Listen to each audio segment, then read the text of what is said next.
Have a verdict in the case of Hollywood star Jonathan Majors. A jury has found him guilty of some charges in this New York criminal case, which stems, of course, from a domestic incident with his former girlfriend. Yeah, Majors is best known for his roles in Marvel films and TV shows, along with Creed 3. This all stems from an incident that occurred in March of this year between Jonathan Majors and his ex-girlfriend, Grace Jabbari. Now, what Grace Jabbari alleged is that Jonathan Majors struck her in the head, also on her arm. There was a doctor who testified during the trial that said that she had a fracture on her finger. So he has been found on one count of assault and another with harassment and was acquitted on 2 other charges. Now there is going to be some sort of fall from grace. Now, not everybody at home may know who Jonathan Majors is, but he was on his way to becoming an A-list star. So now Disney has a big decision to make. Do they keep him? Do they not? With 2 guilty charges, that is going to be very difficult. This is hard for a company, particularly like Disney, which is family friendly, to keep someone who has been accused and now found guilty of these charges.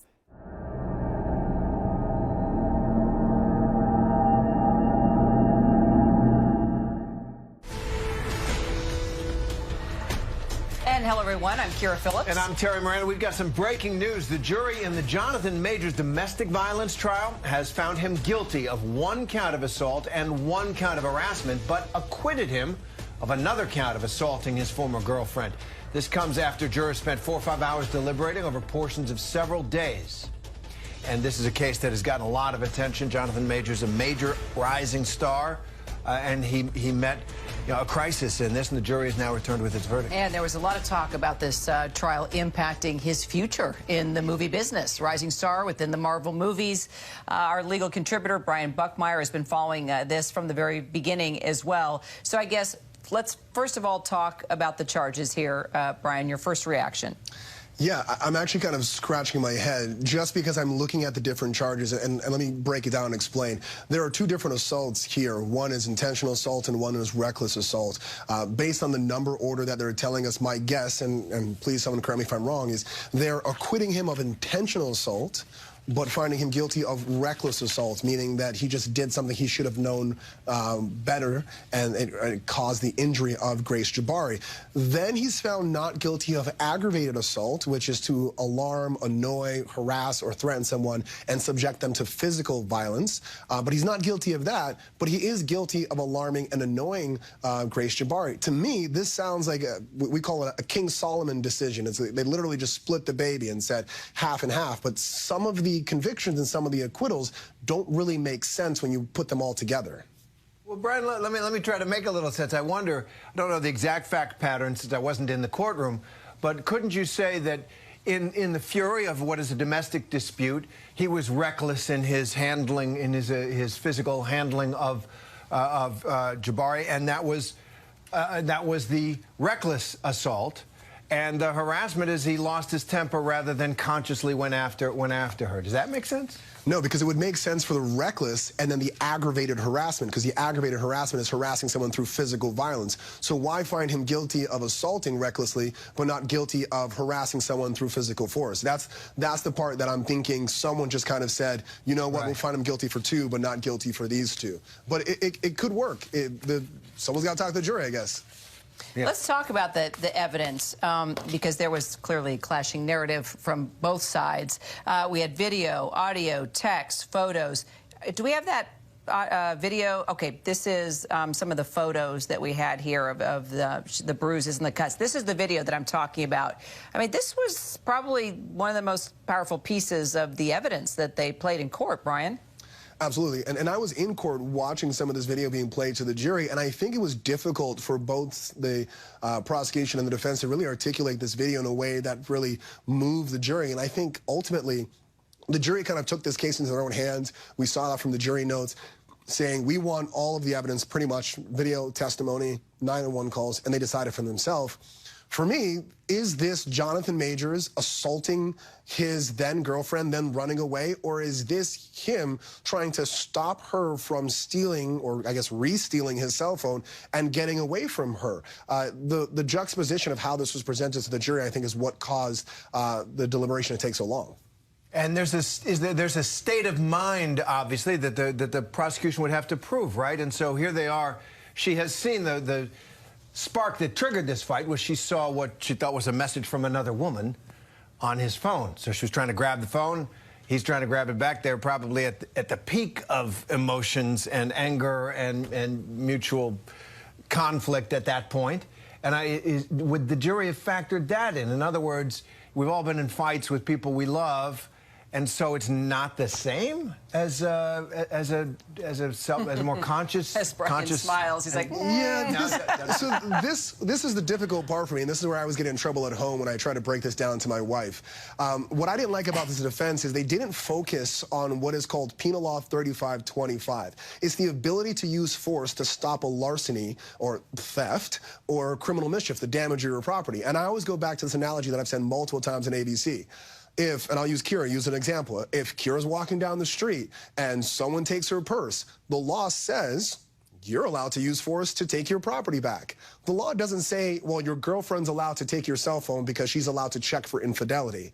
The law doesn't say, well, my wife's allowed or I'm allowed to take my wife's property because I need to check it for this or that. No. To me, this broke down to Grace Jabbari stealing property and Jonathan Majors using force. Now, the question is it appropriate force to take back his property? But that seemed to be an argument that was missed completely in this trial. I'm not sure quite why. For the most part, they really focused on, can you believe that these injuries actually occurred in that vehicle, when Grace Jabbari then went off drinking with these new friends that she saw, that she supposedly bumped into a wall, supposedly bounced her head off of the DJ booth, was smoking with a cigarette. Was her finger really broken? Was her ear really scratched? That's where this case really focused. It didn't focus on, is any person justified of using force to take back their property? So Majors didn't testify in his own defense, right? That's correct. He did not testify in this case. So do you think that helped or hurt him? Hindsight's always 20/20. So you look at it now and you're like, maybe it hurt him.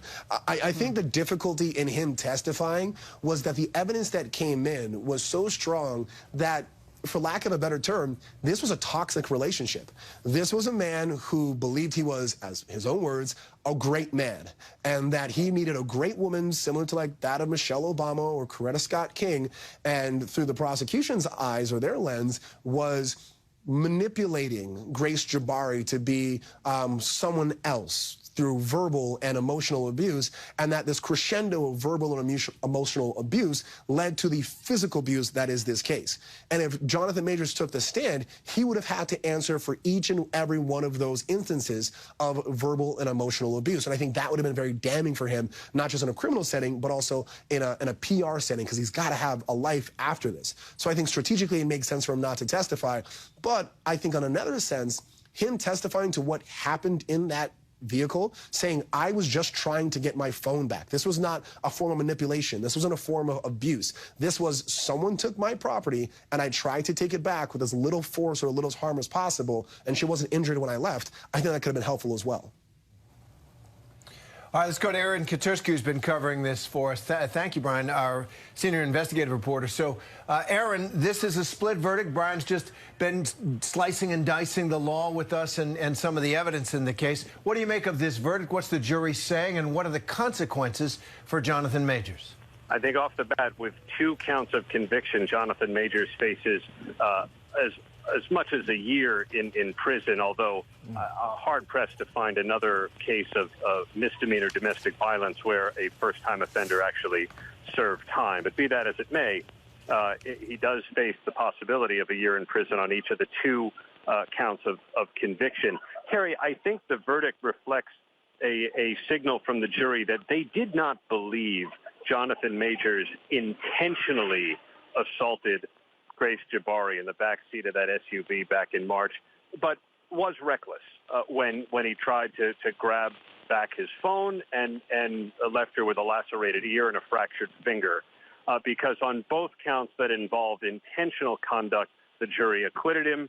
On the counts where it was just reckless assault, he was convicted. And then the jury saw video of the alleged harassment outside the SUV where Majors is seen hoisting Jabbari off the ground and shoving her back into the SUV.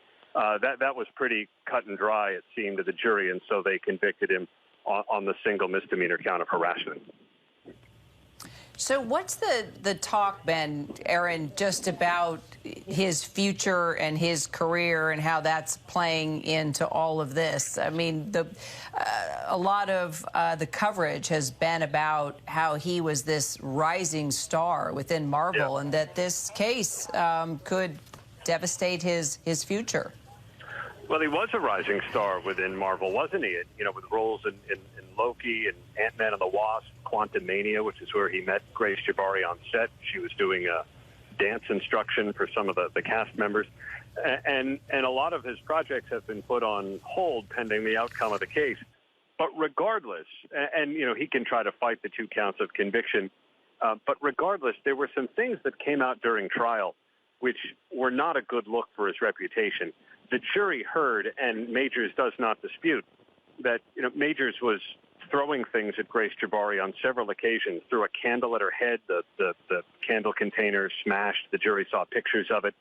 There were clearly instances of verbal and emotional abuse where he's imploring her not to come home drunk because he's a great man, he needs a great woman to support him, and implores her to behave more like Coretta Scott King or Michelle Obama, implicitly comparing himself to the husbands of those 2 women. And there were other instances where he tells her, and the jury saw surveillance images of this, to button up her blouse. He thought her blouse was unbuttoned too much as they were going out on the night, March 25th, earlier this year when the assault occurred. So there were things that weren't great for Majors that came out. Now, whether he can overcome that, Kira, Terry, you guys know Hollywood sometimes has short memories. Well, although since really the Me Too movement, it is hard for someone to come back from these kinds of allegations without a great journey of reconciliation with all, himself first, perhaps. And Terry, I think that what you just said seems to reflect a reason that the Manhattan District Attorney decided to bring this case in the first place, because prosecutors seem to believe that it doesn't have to just be Harvey Weinstein or conduct that reaches that level. And in fact, I think prosecutors are coming to a belief that women are enduring all sorts of other kinds of domestic violence that don't necessarily rise to felony conduct under the law, but may deserve a look from prosecutors nonetheless. I can't think of another misdemeanor assault case that's ever gone to trial in the last 20 years here, Terry. But the Manhattan DA's office was determined to bring the case, knowing that it was an imperfect set of facts, and I think the split verdict reflects that. But knowing it was an imperfect set of facts, they moved ahead anyway because they wanted to send, I think, a bit of a message that the conduct women often endure in relationships, even if it isn't as serious as something like a Harvey Weinstein, nonetheless deserves a day in court. It's fascinating. Yeah, point well made. Overall, not a real healthy relationship when you learned a lot of the facts and the back and forth and just the manipulation and all of that. So, Brian, Aaron, thank you both so much. And sentencing for Jonathan Majors is currently set for February 6th, 2024.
Jonathan. It's a bizarre rant as actor Jonathan Majors berates his ex-girlfriend Grace Jabbari. Majors is upset that she'd gone out partying. Do you really know Haley? Do you really? Yes. Then how dare you come home drunk and disturb the peace of our house when we have a plan? He then tells Jabbari that she needs to emulate two iconic women. Coretta Scott King. You know who that is? That's Martin Luther King's wife. Michelle Obama. Barack Obama's wife. I know, I'm not. I shouldn't have gone out. I'm sorry. The ex-girlfriend secretly recorded the argument in 2022. I'm a great man. A great man. I am doing great things, not just for me, but for my culture and for the world. That is actually the position I'm in. The defense rested its case without calling Jonathan Majors to the stand, but the actor was seen wiping away tears as his attorney made closing arguments to the jury in which she accused the ex-girlfriend of telling little white lies and also big lies. Anything to say about the video evidence, Jonathan? As the jury deliberates, they will consider this jaw-dropping surveillance tape where it appears Jabbari is pursuing Majors after a physical back and forth in the SUV over a text he received from another woman named Cleopatra. And then the big moment where Majors is accused of pushing her back into the SUV. The next day is when Jabbari is found on the floor of the walk-in closet. Majors called cops when he couldn't get inside. I banged on the door. I've been at the apartment for about 40 minutes now. I couldn't get in. I finally went downstairs and asked the doorman to help us. They let me in via the handyman. In the aftermath, cops are seen talking to Majors. They look around the apartment from the bedroom with the unmade bed to the sprawling living room area. Majors is seen on the phone. Then Jabbari surfaces dressed in a sweatshirt and jeans. She leaves the apartment and is seen making calls on the elevator.